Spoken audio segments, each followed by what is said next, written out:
Epilessia caleidoscopica. Il baule del nonno di Maria Gemma Bonanno.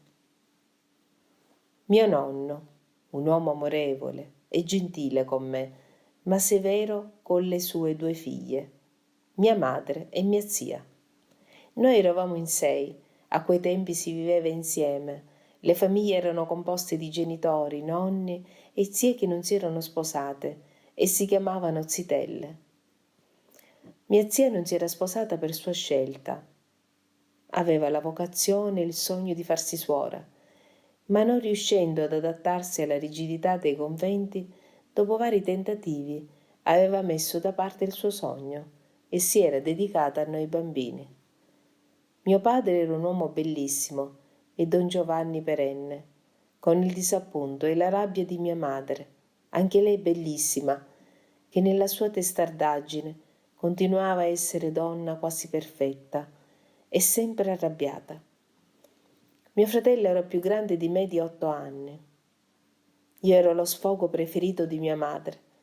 Mi trattava come una bambola e se cercavo di ribellarmi mi toglieva il suo sorriso, o peggio, non mi guardava più. Il dolore attecchiva e ricorrevo ai ripari piangendo tra le braccia della zia, che con molta pazienza cercava di mediare la pace, e allora chiedevo scusa e ricominciava la solita routine. Il mio idolo era il nonno, un uomo deciso, alto e magro, con baffi enormi, sempre con la pipa in bocca.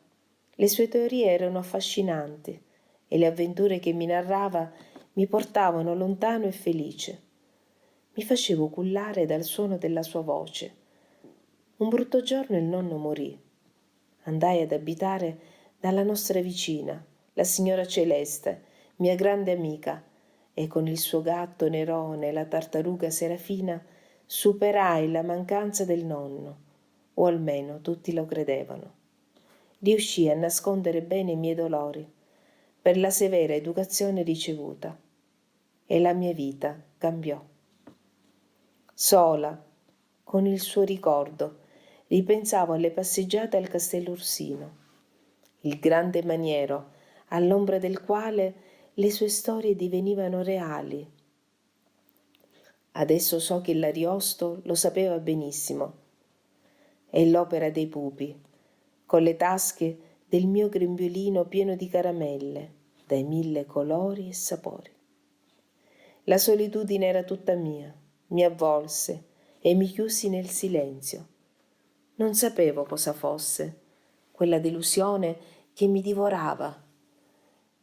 I giorni si spensero e stavo ore e ore a guardare il baule costruito da lui, dove mia madre ripose per bene tutti i suoi effetti personali e i suoi bastoni preferiti, nascondendo tutto.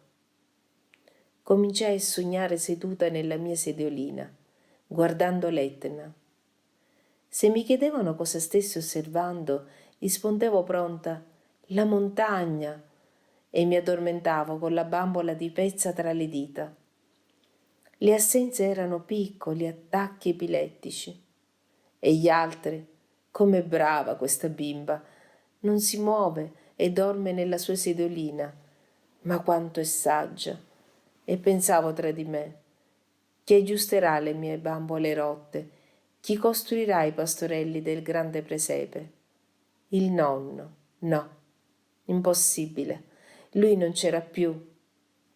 E continuavo a farmi cullare da quei colori abbaglianti che quando stanno per arrivare le crisi si fanno vedere. Io li chiamavo il caleidoscopio epilettico.